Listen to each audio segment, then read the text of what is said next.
an introduction to clinical evaluation of medical devices. During this course, we will explore the requirements of clinical evaluation, which looks at three main types of data. Number one, literature searches, scoring papers and evaluating the relevancy of your technology. Bench testing, comparing your device with others already on the market. And then finally, clinical investigation, trials or studies, performing actual trials in the environment such as hospitals and home environments, etc. We will look at the guidance documents and regulatory requirements in this very vast and complex area. We will take a look at an overview of the regulatory requirements for clinical evaluations and their importance, who should perform clinical evaluation, identifying areas that require support from clinical data, determining whether or not clinical investigation or studies are required for that device.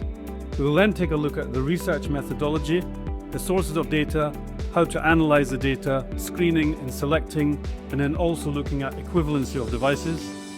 We will then take a look at structuring and collating the report according to MedDev 2.7.1, GHTF and IMDRF guidelines, and also the EU MDR requirements.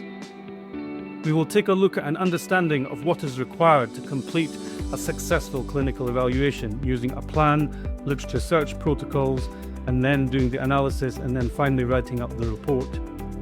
We will then take a look at the discussion of evaluation of the impact of the regulation on the clinical evaluations and investigation to ensure that you remain compliant and can manage the transition smoothly.